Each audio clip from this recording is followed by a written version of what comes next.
Las aberraciones sexuales.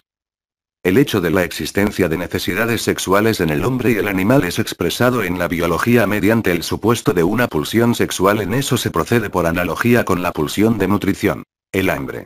El lenguaje popular carece de una designación equivalente a la palabra hambre. La ciencia usa para ello líbido. La opinión popular tiene representaciones bien precisas acerca de la naturaleza y las propiedades de esta pulsión sexual. Faltaría en la infancia, advendría en la época de la pubertad y en conexión con el proceso de maduración que sobreviene en ella, se exteriorizaría en las manifestaciones de atracción irrefrenable que un sexo ejerce sobre el otro, y su meta sería la unión sexual o, al menos, las acciones que apuntan en esa dirección. Pero tenemos pleno fundamento para discernir en esas indicaciones un reflejo o copia muy infiel de la realidad. Y si las miramos más de cerca, las vemos plagadas de errores, imprecisiones y conclusiones apresuradas. Introduzcamos dos términos. Llamamos objeto sexual a la persona de la que parte la atracción sexual, y meta sexual a la acción hacia la cual esfuerza la pulsión. Si tal hacemos, la experiencia espigada científicamente nos muestra la existencia de numerosas desviaciones respecto de ambos, el objeto sexual y la meta sexual, desviaciones cuya relación con la norma supuesta exige una indagación a fondo. Desviaciones con respecto al objeto sexual. La fábula poética de la partición del ser humano en dos mitades, macho y hembra, que aspiran a reunirse de nuevo en el amor se corresponde a maravilla con la teoría popular de la pulsión sexual. Por eso provoca gran sorpresa enterarse de que hay hombres cuyo objeto sexual no es la mujer, sino el hombre, y mujeres que no tienen por tal objeto al hombre, sino a la mujer. A esas personas se las llama de sexo contrario o, mejor, invertidas. Y al hecho mismo, inversión. El número de esas personas es muy elevado, aunque es difícil averiguarlo con certeza. La inversión. Conducta de los invertidos.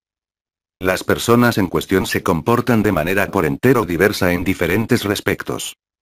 A. Pueden ser invertidos absolutos, vale decir, su objeto sexual tiene que ser de su mismo sexo, mientras que el sexo opuesto nunca es para ellos objeto de añoranza sexual, sino que los deja fríos y hasta les provoca repugnancia.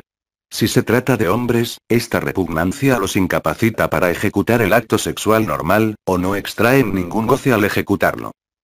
B. Pueden ser invertidos anfígenos, hermafroditas psicosexuales, vale decir, su objeto sexual puede pertenecer tanto a su mismo sexo como al otro. La inversión no tiene entonces el carácter de la exclusividad. C. Pueden ser invertidos ocasionales, vale decir, bajo ciertas condiciones exteriores, entre las que descuellan la inaccesibilidad del objeto sexual normal y la imitación, pueden tomar como objeto sexual a una persona del mismo sexo y sentir satisfacción en el acto sexual con ella. Los invertidos muestran, además, una conducta diversa en su juicio acerca de la particularidad de su pulsión sexual. Algunos toman la inversión como algo natural, tal como el normal considera la orientación de su líbido, y defienden con energía su igualdad de derechos respecto de los normales. Otros se sublevan contra el hecho de su inversión y la sienten como una compulsión patológica.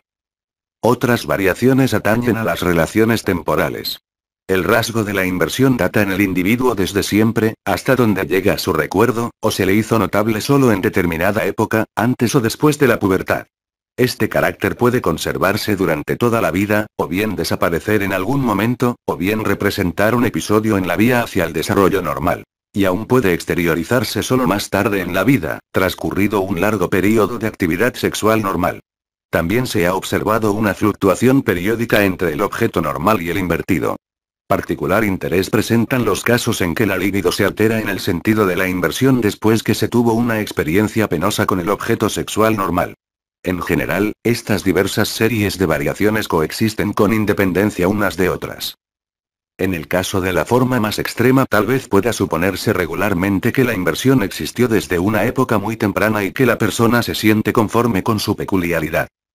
Muchos autores se negarían a reunir en una unidad los casos aquí enumerados y preferirían destacar las diferencias entre estos grupos en vez de sus rasgos comunes, lo cual guarda relación estrecha con la manera en que prefieren apreciar la inversión. Ahora bien, por justificadas que estén las separaciones, no puede desconocerse que se descubren en número abundante todos los grados intermedios, de suerte que el establecimiento de series se impone en cierto modo por sí solo. Concepción de la inversión. La primera apreciación de la inversión consistió en concebirla como un signo innato de degeneración nerviosa, en armonía con el hecho de que los observadores médicos tropezaron por primera vez con ella en enfermos nerviosos o en personas que producían esa impresión. Esta caracterización contiene dos notas que deben ser juzgadas independientemente: el carácter innato y la degeneración. Degeneración. La degeneración está expuesta a las objeciones que se elevan, en general, contra el uso indiscriminado de esa palabra. Se ha hecho costumbre imputar a la degeneración todo tipo de manifestación patológica que no sea de origen estrictamente traumático o infeccioso. La clasificación de los degenerados propuesta por Magnan hace que ni siquiera una actividad nerviosa de óptima conformación general quede necesariamente excluida de la aplicación de ese concepto. En tales circunstancias, cabe preguntarse qué utilidad y qué nuevo contenido posee en general el juicio de generación. Parece más adecuado hablar de degeneración solo cuando 1. Coincidan varias desviaciones graves respecto de la norma. 2. La capacidad de rendimiento y de supervivencia aparezcan gravemente deterioradas.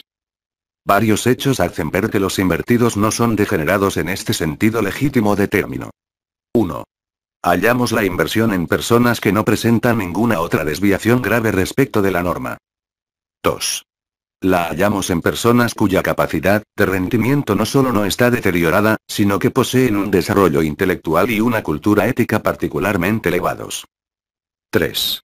Si prescindimos de los pacientes que se nos presentan en nuestra experiencia médica y procuramos abarcar un círculo más vasto, en dos direcciones tropezamos con hechos que prohíben concebir la inversión como signo degenerativo.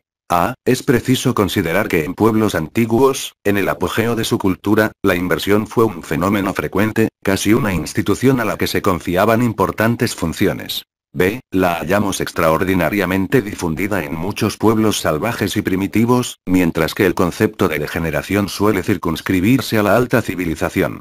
Y aun entre los pueblos civilizados de Europa, el clima y la raza ejercen la máxima influencia sobre la difusión y el enjuiciamiento de la inversión. Carácter innato. Como es lógico, el carácter innato se ha aseverado únicamente respecto de la primera clase de invertidos, la más extrema, y por cierto sobre la base de la afirmación de estas personas en el sentido de que en ningún momento de su vida se presentó en ellas otra orientación de la pulsión sexual. Ya la existencia de las otras dos clases, en especial de la tercera, los invertidos ocasionales, es difícilmente compatible con la concepción de un carácter innato. Por eso los que sostienen esta opinión se inclinan a separar el grupo de los invertidos absolutos de todos los demás, lo que trae por consecuencia la renuncia a una concepción universalmente válida de la inversión. De acuerdo con ello, en una serie de casos esta poseería carácter innato. En otros, podría haber nacido de otra manera. Opuesta a esta concepción es la que afirma que la inversión es un carácter adquirido de la pulsión sexual. Se apoya en las siguientes consideraciones. 1. En muchos invertidos, aún absolutos, puede rastrearse una impresión sexual que los afectó en una época temprana de su vida y cuya secuela duradera fue la inclinación homosexual. 2. En muchos otros es posible indicar las influencias externas favorecedoras e inhibidoras que llevaron, en época más temprana o más tardía, a la fijación de la inversión: trato exclusivo con el mismo sexo, camaradería en la guerra, detención en prisiones, los peligros del comercio heterosexual, el celibato, la insuficiencia sexual, etc. 3. La inversión puede eliminarse por vía de sugestión hipnótica, lo cual sería asombroso si se tratara de un carácter innato. Así vistas las cosas, puede ponerse en entredicho la existencia misma de una inversión innata. Cabe objetar que un examen más preciso de los casos aducidos en favor de la inversión innata probablemente traería a la luz también una vivencia de la primera infancia que fue determinante para la orientación de la libido. Esta vivencia no se habría conservado, simplemente, en la memoria consciente de la persona, pero sería posible hacérsela recordar mediante la influencia adecuada.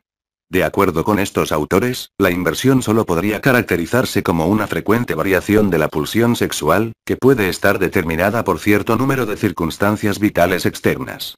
No obstante, la certeza que así parece haberse adquirido cesa por esta observación en contrario. Se demuestra que muchas personas están sometidas a esas mismas influencias sexuales, aún en la temprana juventud. Seducción, onanismo mutuo, sin por ello convertirse en invertidas o permanecer duraderamente tales.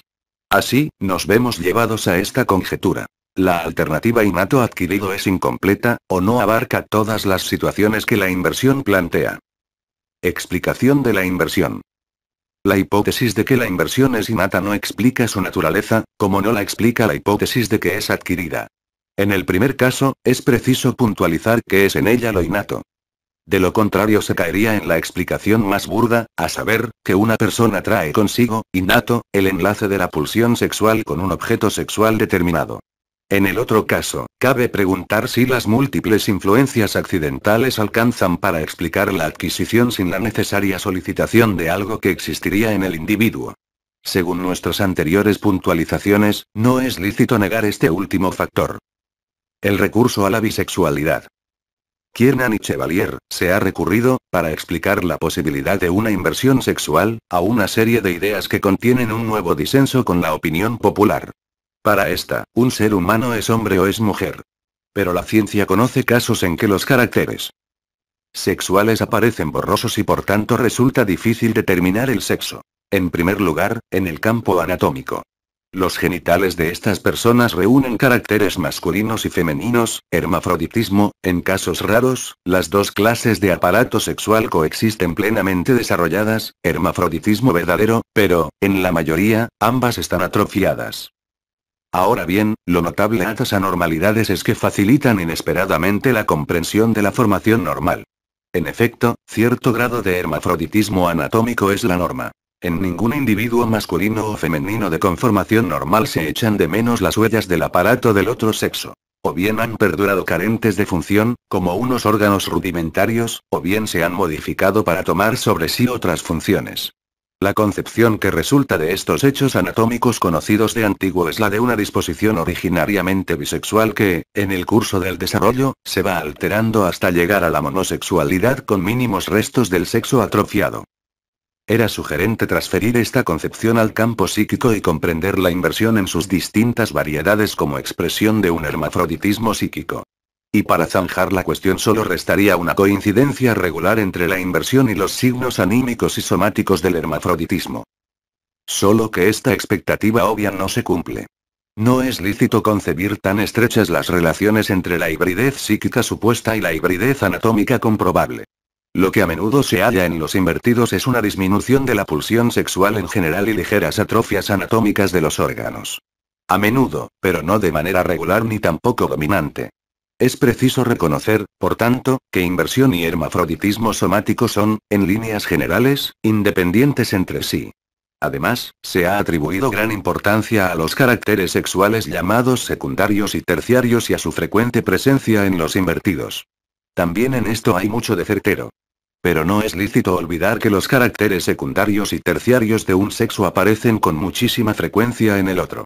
En tales casos son indicios de hibridez, mas no por ello hay un cambio del objeto sexual en el sentido de una inversión. El hermafroditismo psíquico ganaría en verosimilitud si con la inversión del objeto sexual corriera paralelo o al menos un vuelco de las otras propiedades anímicas, pulsiones y rasgos de carácter, hacia la variante que es peculiar del otro sexo.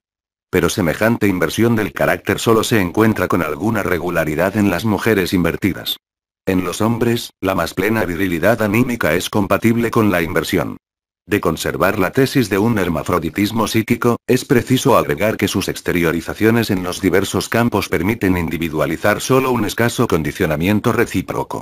Lo mismo vale, por lo demás, para la hibridez somática. Según Alban, 146.903, también las atrofias de órganos particulares y los caracteres sexuales secundarios se presentan con bastante independencia recíproca.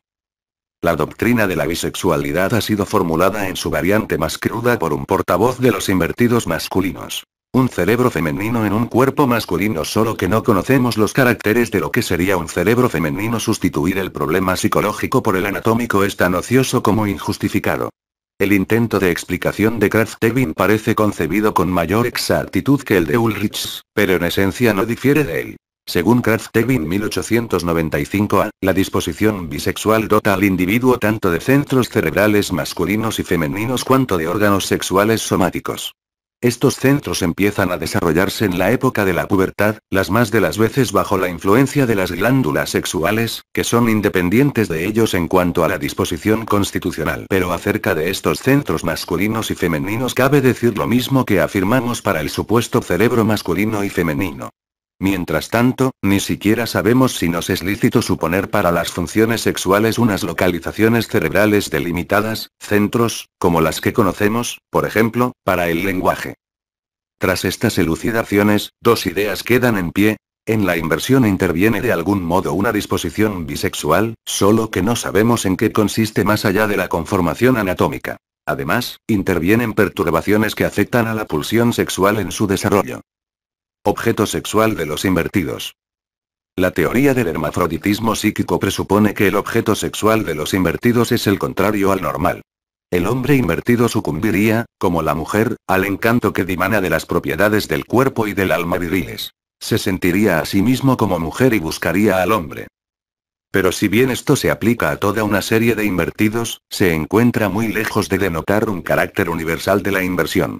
No cabe ninguna duda de que una gran parte de los invertidos masculinos han conservado el carácter psíquico de la virilidad, presentan relativamente escasos caracteres secundarios del otro sexo y en verdad buscan en su objeto sexual rasgos psíquicos femeninos.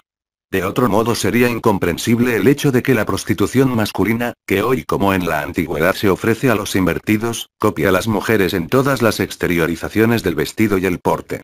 De no ser así, en efecto, semejante imitación ofendería el ideal de los invertidos. Entre los griegos, donde los hombres más viriles se contaban entre los invertidos, es claro que lo que despertaba el amor del hombre por el efebo no era su carácter masculino, sino su semejanza física a la mujer, así como sus propiedades anímicas femeninas. Pusilanimidad, timidez, necesidad de enseñanza y de ayuda. Tan pronto como el efebo se hacía hombre, dejaba de ser un objeto sexual para el hombre y tal vez él mismo se convertía en amante de los efebos. Por tanto, en este caso como en muchos otros, el objeto sexual no es lo igual en cuanto al sexo, sino que reúne los caracteres de ambos sexos, acaso como un compromiso entre una emoción que aspira al hombre y otra que aspira a la mujer, siempre bajo la condición de la virilidad del cuerpo, de los genitales. Por así decir, el espejamiento de la propia naturaleza bisexual. Más unívoca es la situación en el caso de la mujer.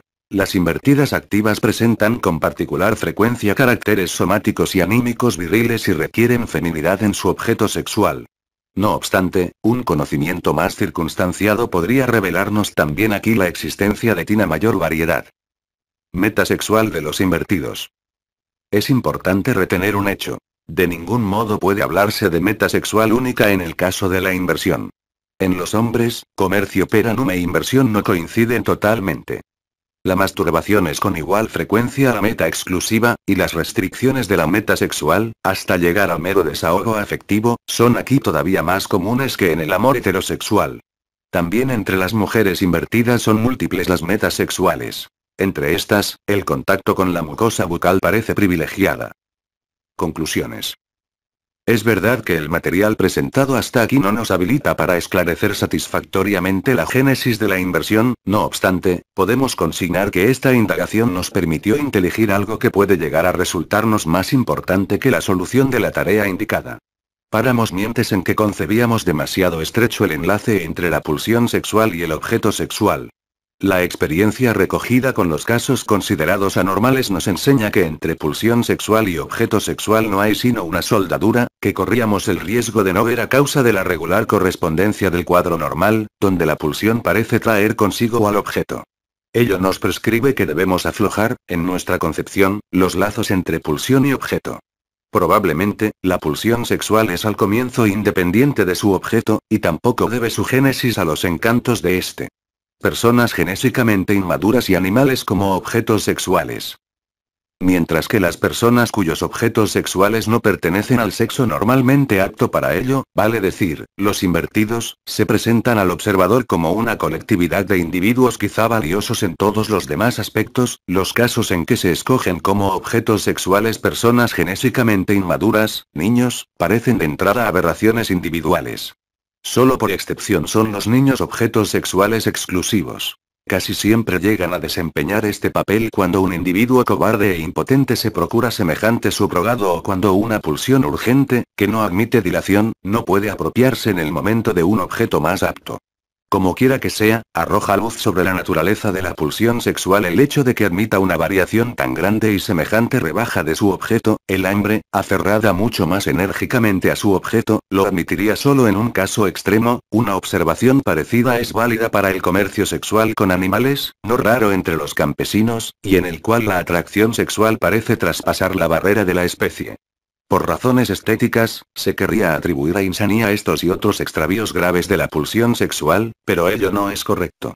La experiencia enseña que entre los insanos no se observan perturbaciones de la pulsión sexual diferentes de las halladas en personas sanas, en razas y en estamentos enteros. Así, el abuso sexual contra los niños se presenta con inquietante frecuencia en maestros y cuidadores, meramente porque se les ofrece la mejor oportunidad para ello.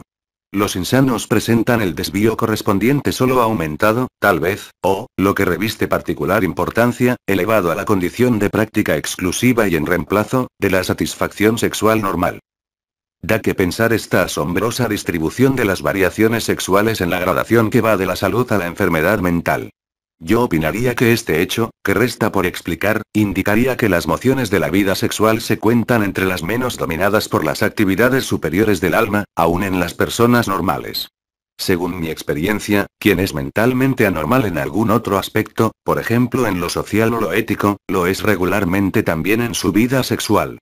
Pero hay muchos que son anormales en su vida sexual, a pesar de lo cual en todos los otros campos responden a la norma y han recorrido en su persona el desarrollo de la cultura humana, cuyo punto más débil sigue siendo la sexualidad. Ahora bien, como resultado más general de estas elucidaciones extraeríamos el siguiente. Bajo gran cantidad de condiciones, y en un número sorprendentemente elevado de individuos, la clase y el valor del objeto sexual pasan a un segundo plano. Alguna otra cosa es lo esencial y lo constante en la pulsión sexual. Desviaciones con respecto a la meta sexual. La unión de los genitales es considerada la meta sexual normal en el acto que se designa como coito y que lleva al alivio de la tensión sexual y a la extinción temporaria de la pulsión sexual, satisfacción análoga a la saciedad en el caso del hambre, empero, ya en el acto sexual más normal se anuncian los esbozos de aquello que, si se desarrolla plenamente, lleva a las aberraciones que han sido caracterizadas como perversiones. En efecto, ciertas maneras intermedias de relacionarse con el objeto sexual, jalones en la vía hacia el coito, como el palparlo y mirarlo, se reconocen como metas sexuales preliminares. Por una parte, estas prácticas conllevan un placer en sí mismas. Por la otra, aumentan la excitación que debe mantenerse hasta que se alcanza la meta sexual definitiva. Además, a uno de estos contactos, el de las dos mucosas labiales, se le ha otorgado en muchos pueblos, entre los que se cuentan los de más alta civilización, un elevado valor sexual, por más que las partes corporales intervinientes no pertenezcan al aparato sexual, sino que constituyen la entrada del tubo digestivo. Esto nos ofrece, entonces, aspectos que enlazan las perversiones a la vida sexual normal, aplicables aún a la clasificación de aquellas. Las perversiones son, o bien, A. Transgresiones anatómicas respecto de las zonas del cuerpo destinadas a la unión sexual, o B. Demoras en relaciones intermediarias con el objeto sexual, relaciones que normalmente se recorren con rapidez como jalones en la vía hacia la meta sexual definitiva. Transgresiones anatómicas. Sobreestimación del objeto sexual. La estima psíquica de que se hace partícipe al objeto sexual como meta deseada de la pulsión sexual solo en los casos más raros se circunscribe a sus genitales. Más bien abarca todo su cuerpo y tiende a incluir todas las sensaciones que parten del objeto sexual. La misma sobreestimación irradia al campo psíquico y se manifiesta como ceguera lógica, debilidad del juicio, respecto de los productos anímicos y de las perfecciones del objeto sexual, y también como crédula obediencia a los juicios que parten de este último. La credulidad del amor pasa a ser así una fuente importante, si no la fuente originaria de la autoridad. Y bien. Esta sobreestimación sexual es lo que apenas tolera la restricción de la meta sexual a la unión de los genitales propiamente dichos y contribuye a elevar quehaceres relativos a otras partes del cuerpo a la condición de metas sexuales. La importancia de este factor de la sobreestimación sexual puede estudiarse mejor en el hombre, cuya vida amorosa es la única que se ha hecho asequible a la investigación, mientras que la de la mujer permanece envuelta en una oscuridad todavía impenetrable, en parte a causa de la atrofia cultural, pero en parte también por la reserva y la insinceridad convencionales de las mujeres. Uso sexual de la mucosa de los labios y de la boca. El uso de la boca como órgano sexual es considerado perversión cuando los labios, lengua, de una persona entran en contacto con los genitales de la otra, mas no cuando ambas ponen en contacto sus mucosas labiales. En esta última excepción reside el anudamiento con lo normal. Quien, considerando las perversiones, abomina de las otras prácticas, usuales sin duda desde los tiempos originarios de la humanidad, cede en ello a un nítido sentimiento de asco que lo resguarda de aceptar una meta sexual de esa clase. Empero, los límites de ese asco son a menudo puramente convencionales. El que besa con unción los labios de una bella muchacha quizás usaría con asco su cepillito de dientes, aunque no tenga fundamento alguno para suponer que su propia cavidad bucal, que no le provoca asco, esté más limpia que la de la muchacha. Este factor del asco estorba el camino a la sobreestimación libidinosa del objeto sexual, pero a su vez puede ser vencido por la libido. En el asco se querría discernir uno de los poderes que han producido la restricción de la meta sexual. Ellos se detienen, por regla general, ante los genitales. Pero no cabe duda de que también los genitales del otro sexo, en sí y por sí, pueden constituir objeto de asco, y esta conducta es una de las características de los histéricos, sobre todo de las mujeres. La fuerza de la pulsión sexual gusta de afirmarse venciendo este asco. Uso sexual del orificio anal. En lo que respecta al empleo del ano, se reconoce con mayor claridad todavía que en el caso anterior, que es el asco lo que pone a esta meta sexual el sello de la perversión. Pero no se me impute partidismo si observo que el hecho de que esta parte del cuerpo sirva a la excreción y entre en contacto con lo asqueroso en sí, los excrementos, no es, como fundamento del asco, mucho más concluyente que el aducido por las muchachas histéricas para explicar su asco hacia los genitales masculinos, que sirven a la mección. El papel sexual de la mucosa anal en manera alguna se restringe al comercio entre hombres. La predilección por él tampoco es característica de la sensibilidad de los invertidos. Al contrario, parece que la paedicatio del hombre debe su papel a la analogía con el acto en el caso de la mujer, mientras que la masturbación recíproca es la meta sexual que aparece predominantemente en el comercio de los invertidos. Significatividad de otros lugares del cuerpo. El desborde sexual hacia otros lugares del cuerpo, con todas sus variaciones, no ofrece nada nuevo en principio. Nada agrega al conocimiento de la pulsión sexual, que en esto no hace sino proclamar su propósito de apoderarse del objeto sexual en todas sus dimensiones. Pero en las transgresiones anatómicas se anuncia, junto a la sobreestimación sexual, otro factor que es ajeno al conocimiento popular. Ciertos lugares del cuerpo, como las mucosas bucal y anal, que aparecen una y otra vez en estas prácticas, elevan el reclamo, por así decir, de ser considerados y tratados ellos mismos como genitales. Llegaremos a enterarnos de que este reclamo está justificado por el desarrollo de la pulsión sexual y es satisfecho en la sintomatología de ciertos estados patológicos. Sustituto inapropiado del objeto sexual. Fetichismo. Un aspecto totalmente particular ofrecen los casos en que el objeto sexual normal es sustituido por otro que guarda relación con él, pero es completamente inapropiado para servir a la meta sexual normal. Con miras a la clasificación, habría sido mejor que mencionásemos este grupo de aberraciones de la pulsión sexual, en extremo interesante, ya al hablar de las desviaciones con respecto al objeto sexual. Pero lo pospusimos hasta tomar conocimiento del factor de la sobreestimación sexual, del cual dependen estos fenómenos, que conllevan un abandono de la meta sexual. El sustituto del objeto sexual es, en general, una parte del cuerpo muy poco apropiada a un fin sexual, el pie, los cabellos, o un objeto inanimado que mantiene una relación demostrable con la persona sexual, preferiblemente con la sexualidad de esta, prenda de vestir, ropa interior. No sin acierto se ha comparado este sustituto con el fetiche en que el salvaje ve encarnado a su dios. Los casos en que se exige al objeto sexual una condición fetichista para que pueda alcanzarse la meta sexual, determinado color de cabellos, ciertas ropas, aún defectos físicos, constituyen la transición hacia los casos de fetichismo en que se renuncia a una meta sexual normal o perversa.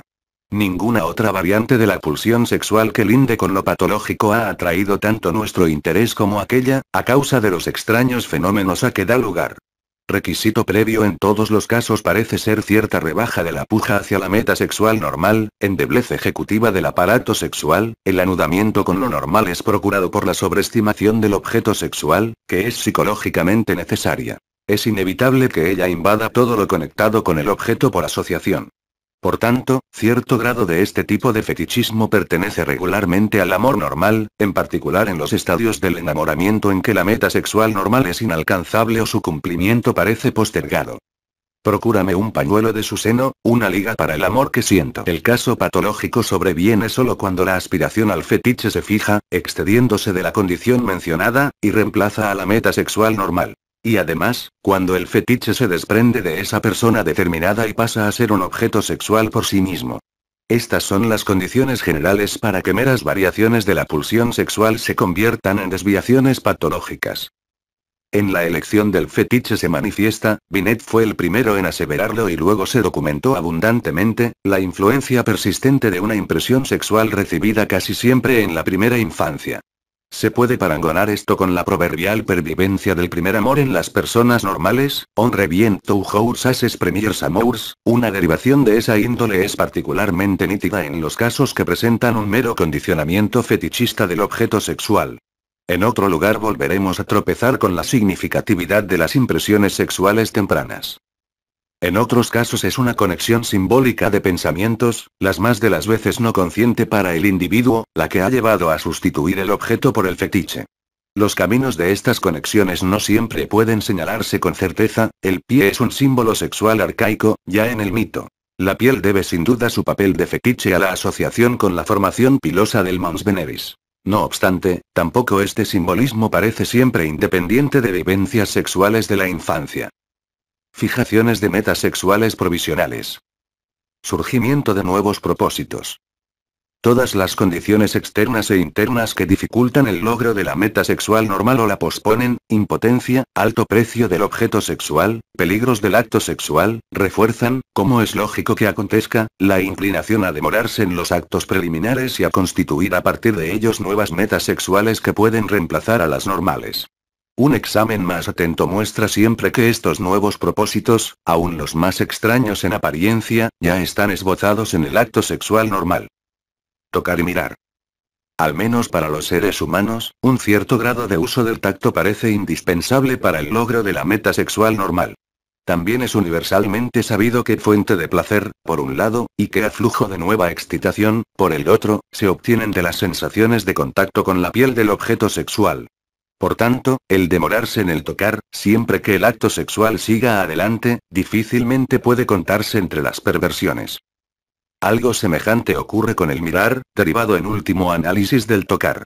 La impresión óptica sigue siendo el camino más frecuente por el cual se despierta la excitación libidinosa.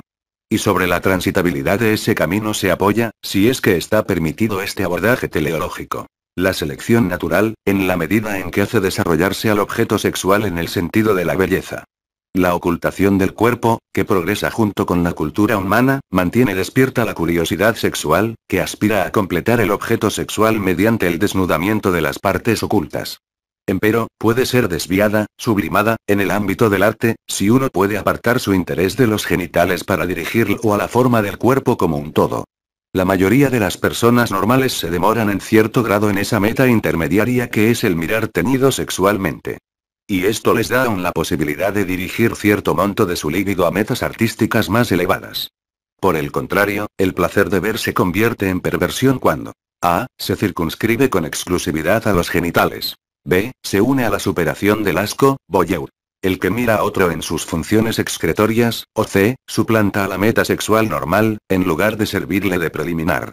Este último caso es, marcadamente el de los exhibicionistas, quienes, si me es lícito inferirlo tras numerosos análisis, enseñan sus genitales para que la otra parte les muestre los suyos como contraprestación. En la perversión cuya aspiración consiste en mirar y ser mirado sale a la luz un rasgo asombroso, del que habremos de ocuparnos con mayor intensidad a raíz de la aberración que sigue. A saber, la meta sexual se presenta en doble configuración, en forma activa y pasiva. El poder que se contrapone al placer de ver y que llegado el caso es suprimido por este, como ocurría en el caso anterior con el asco, es la vergüenza. Sadismo y masoquismo. La inclinación a infligir dolor al objeto sexual y su contraparte, las más frecuentes e importantes de todas las perversiones, ha sido bautizada por Krafft-Ebing en sus dos conformaciones, la activa y la pasiva, como sadismo y masoquismo pasivo. Otros autores prefieren la designación más estricta de algolagnia, que destaca el placer por el dolor, la crueldad, mientras que los nombres escogidos por Krafft-Ebing ponen en primer plano el placer por cualquier clase de humillación y de sometimiento. Es fácil pesquisar en las personas normales las raíces de la algolagnia activa, el sadismo. La sexualidad de la mayoría de los varones exhibe un componente de agresión, de inclinación a sojuzgar, cuyo valor biológico quizá resida en la necesidad de vencer la resistencia del objeto sexual también de otra manera, no solo por los actos del cortejo. El sadismo respondería, entonces, a un componente agresivo de la pulsión sexual, componente que se ha vuelto autónomo, exagerado, elevado por descentramiento al papel principal. En el lenguaje usual, el concepto de sadismo fluctúa entre una actitud meramente activa, o aún violenta, hacia el objeto sexual, hasta el sometimiento y el maltrato infligidos a este último como condición exclusiva de la satisfacción. En sentido estricto, solo este segundo caso, extremo, merece el nombre de perversión. De manera similar, la designación masoquismo abarca todas las actitudes pasivas hacia la vida y el objeto sexuales, la más extrema de las cuales es el condicionamiento de la satisfacción al hecho de padecer un dolor físico o anímico infligido por el objeto sexual. En cuanto a perversión, el masoquismo parece alejarse de la meta sexual normal más que su contraparte. En primer lugar, puede dudarse de que alguna vez aparezca primariamente. Quizá nace, de manera regular, por transformación a partir del sadismo. A menudo puede reconocerse que el masoquismo no es otra cosa que tina prosecución del sadismo vuelto hacia la persona propia, la cual en un principio hace las veces del objeto sexual. El análisis clínico de casos extremos de perversión masoquista nos hace ver la cooperación de una vasta serie de factores que exageran y fijan la originaria actitud sexual pasiva, complejo de castración, conciencia de culpa, el dolor así superado se alinea junto con el asco y la vergüenza, que se oponían a la libido en calidad de resistencias. Sadismo y masoquismo ocupan una posición particular entre las perversiones, pues la oposición entre actividad y pasividad que está en su base pertenece a los caracteres universales de la vida sexual. La historia de la cultura humana nos enseña, fuera de toda duda, que crueldad y pulsión sexual se copertenecen de la manera más estrecha. Para esclarecer ese nexo, empero, no se ha ido más allá de insistir en el componente agresivo de la libido. Según algunos autores, esa agresión que va mezclada con la pulsión sexual es en verdad un resto de apetitos canibálicos. Sería, entonces, una coparticipación del aparato de apoderamiento, que sirve a la satisfacción de la otra gran necesidad, ontogenéticamente más antigua. También se ha sostenido que todo dolor contiene, en sí y por sí, la posibilidad de una sensación placentera. Aquí nos conformaremos con apuntar una impresión. El esclarecimiento de estas perversiones no ha sido en manera alguna satisfactorio, y es posible que en ellas varias aspiraciones anímicas se reúnan en un efecto único. Ahora bien, la propiedad más llamativa de esta perversión reside en que su forma activa y su forma pasiva habitualmente se encuentran juntas en una misma persona. El que siente placer en producir dolor a otro en una relación sexual es capaz también de gozar como placer del dolor que deriva de unas relaciones sexuales. Un sádico es siempre también al mismo tiempo un masoquista, aunque uno de los dos aspectos de la perversión, el pasivo o el activo, puede haberse desarrollado en él con más fuerza y constituir su práctica sexual prevaleciente. Así, vemos que algunas de las inclinaciones perversas se presentan regularmente como pares de opuestos, lo cual, por referencia a un material que aportaremos después, puede tener gran significación teórica. Es iluminador, además, que la existencia del par de opuestos sadismo-masoquismo no pueda derivarse sin más de la injerencia de un componente agresivo. Por el contrario, estaríamos tentados de poner en relación la presencia simultánea de esos opuestos con la oposición de lo masculino y lo femenino, conjugada en la bisexualidad. El psicoanálisis a menudo se ve precisado a reemplazar esta última oposición por la que media entre activo y pasivo. Consideraciones generales sobre todas las perversiones. Variación y enfermedad. Los médicos que primero estudiaron las perversiones en casos bien acusados y bajo circunstancias particulares se inclinaron, desde luego, a atribuirles el carácter de un signo patológico o degenerativo, tal como hicieron respecto de la inversión. No obstante, en el caso que nos ocupa es más fácil rechazar este punto de vista. La experiencia cotidiana ha mostrado que la mayoría de estas transgresiones, siquiera las menos enojosas de ellas, son un ingrediente de la vida sexual que raramente falta en las personas sanas, quienes las juzgan como a cualquier otra intimidad. Si las circunstancias lo favorecen, también la persona normal puede reemplazar durante todo un período la meta sexual normal por una perversión de esta clase o hacerle un sitio junto a aquella. En ninguna persona sana faltará algún complemento de la meta sexual normal que podría llamarse perverso, y esta universalidad basta por sí sola para mostrar cuán inadecuado es usar reprobatoriamente el nombre de perversión. En el campo de la vida sexual, justamente, se tropieza con dificultades particulares, en verdad insolubles por ahora, si se pretende trazar un límite tajante entre lo que es mera variación dentro de la amplitud fisiológica y los síntomas patológicos.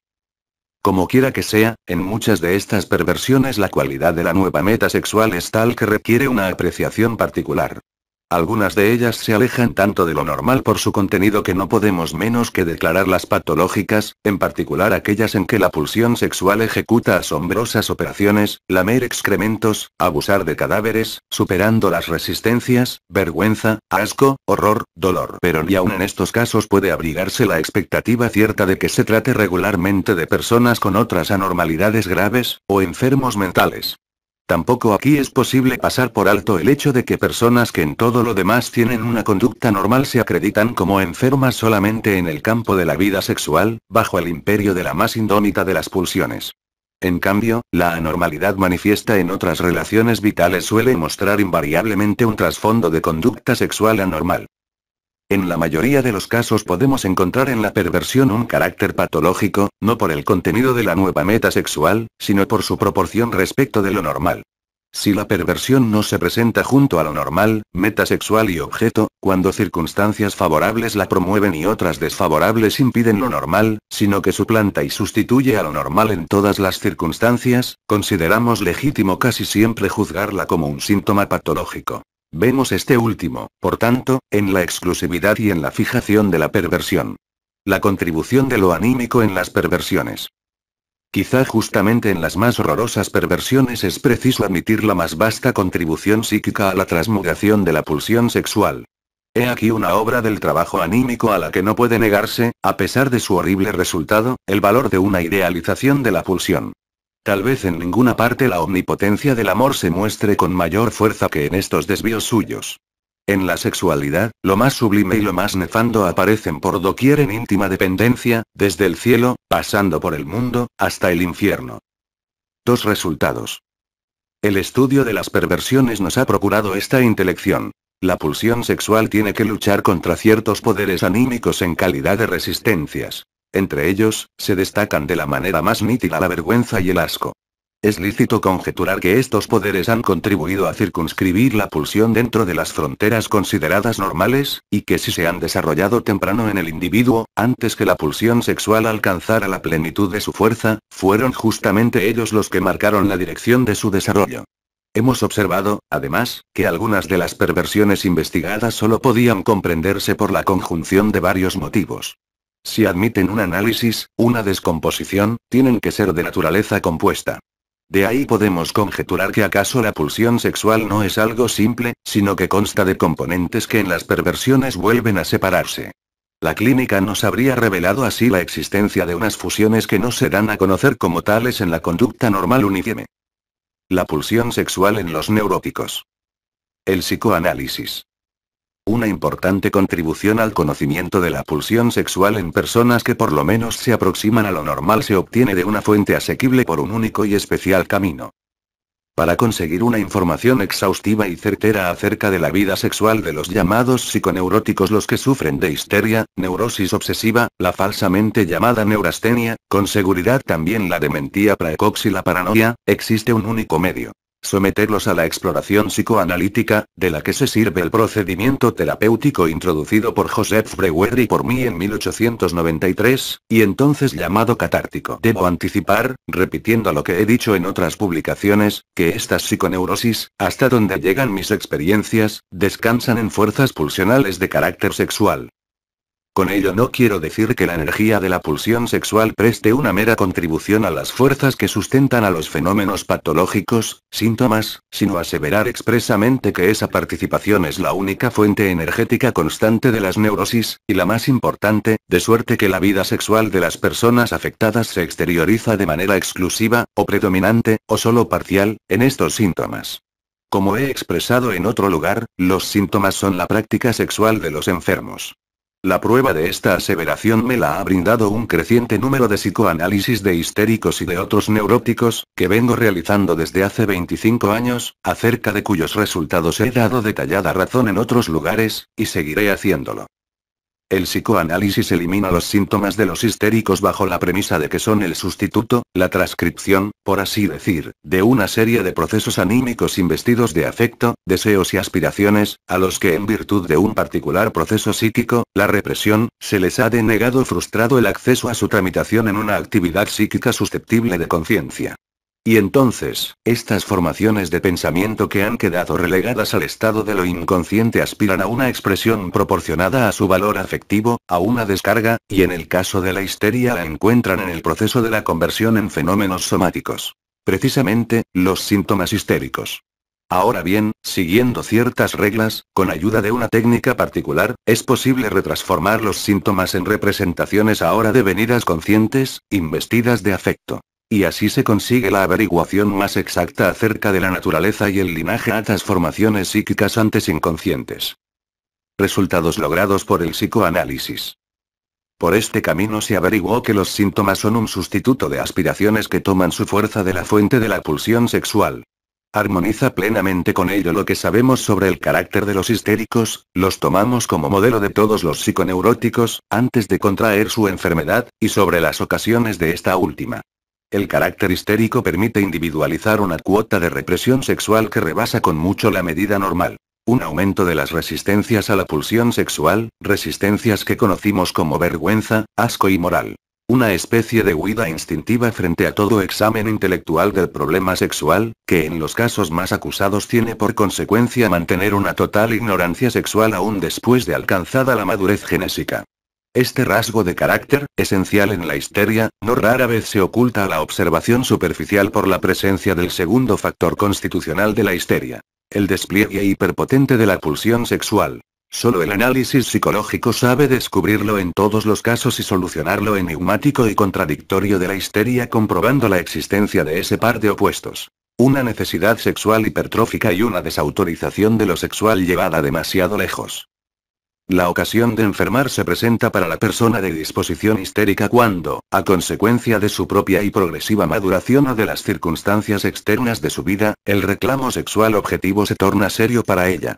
Entre el esforzar de la pulsión y la acción contrarrestante de la desautorización sexual se sitúa el recurso a la enfermedad. Esta no da una solución al conflicto, sino que es un intento de escapar a él mudando las aspiraciones libidinosas en síntomas.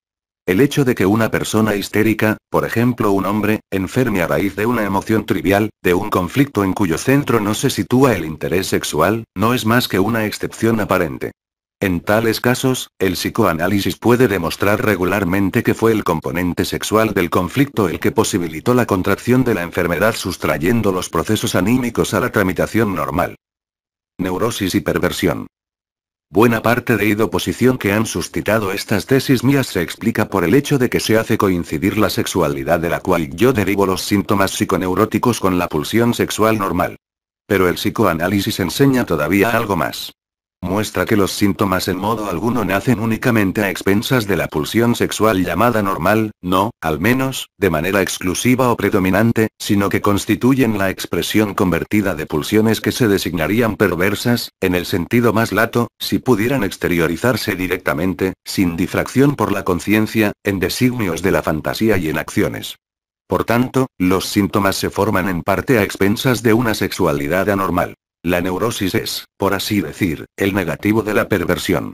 La pulsión sexual de los psiconeuróticos permite discernir todas las aberraciones que en lo anterior hemos estudiado como variaciones respecto de la vida sexual normal y como manifestaciones de la patológica.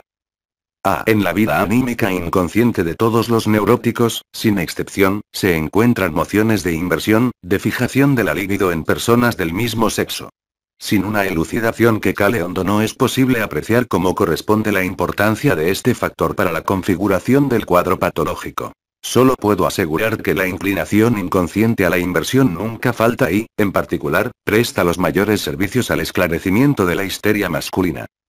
B. En el inconsciente de los psiconeuróticos pueden pesquisarse, como formadoras de síntoma, todas las inclinaciones a la transgresión anatómica. Entre ellas, con particular frecuencia e intensidad, las que reclaman para las mucosas bucal y anal el papel de los genitales.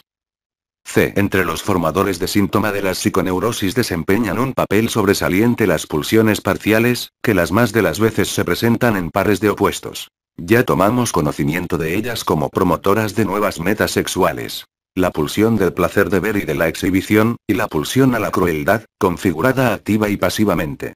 La contribución de esta última se hace indispensable para comprender la naturaleza penosa de los síntomas, y casi regularmente gobierna una parte de la conducta social de los enfermos.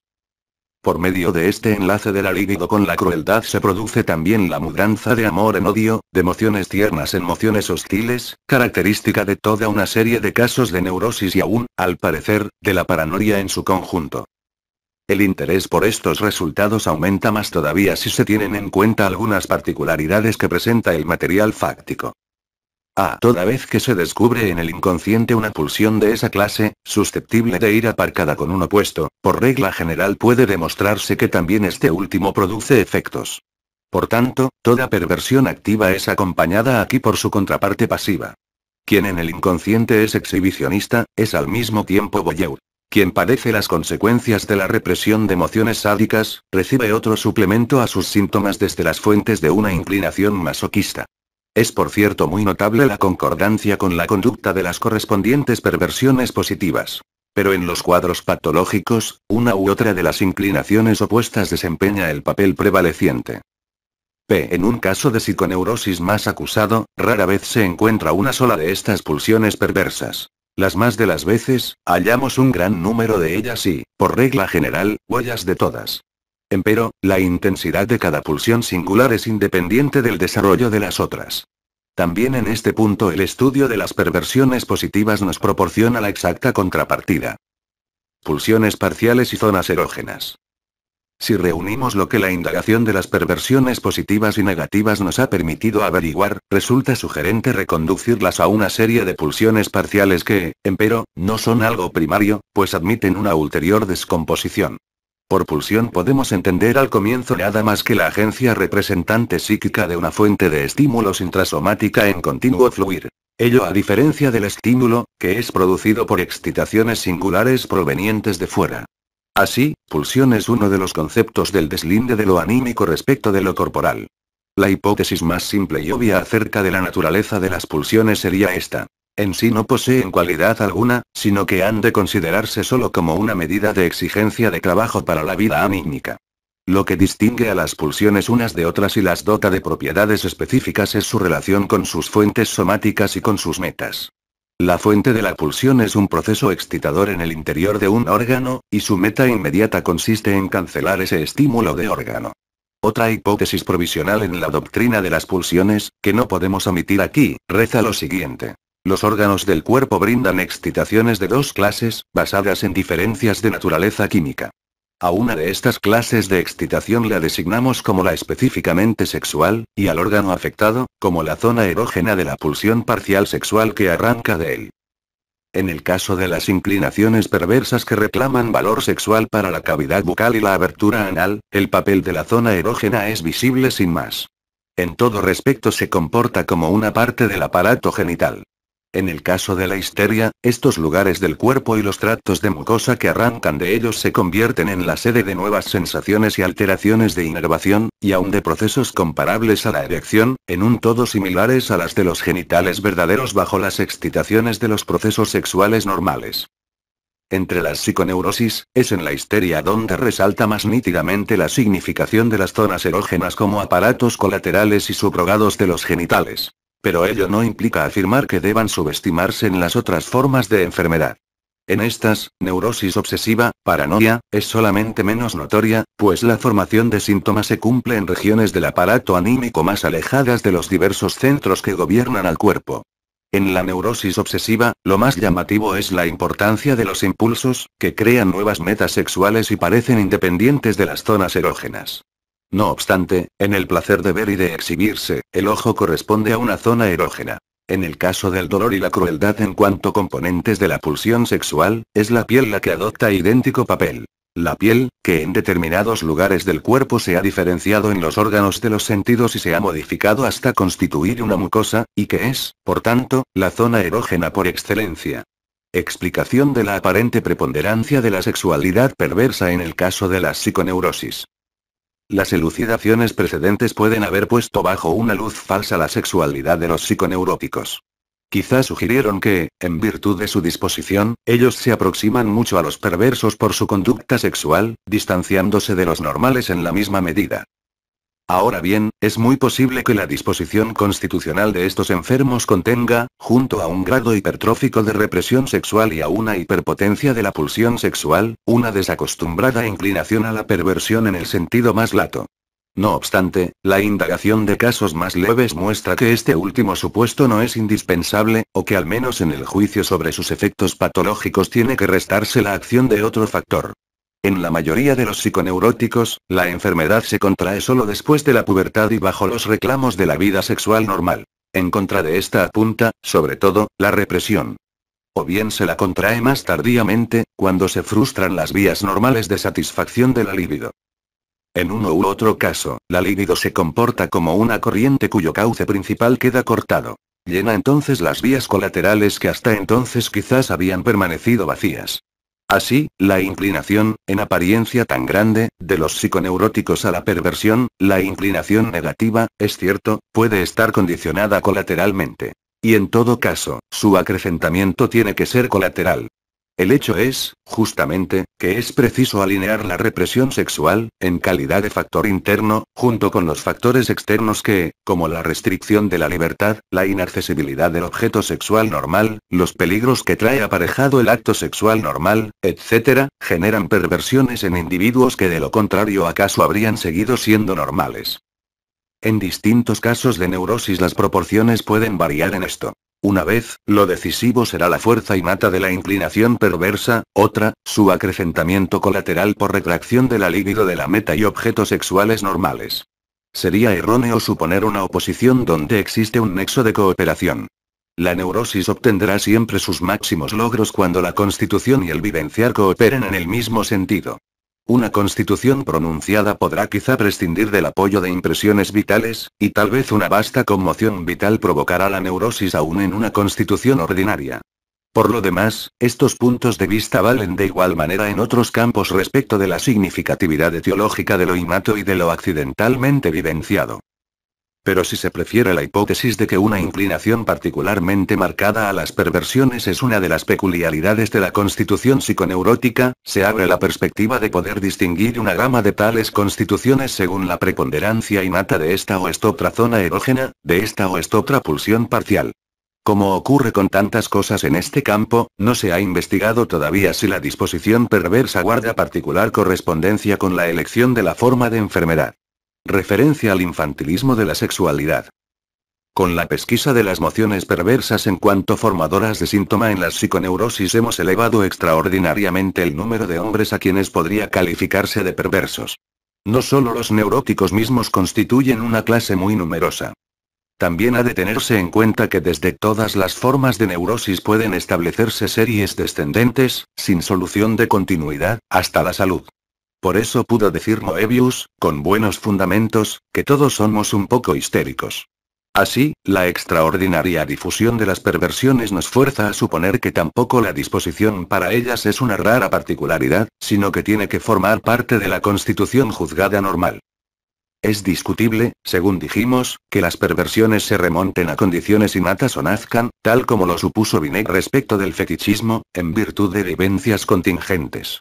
Ahora se nos ofrece esta resolución del dilema.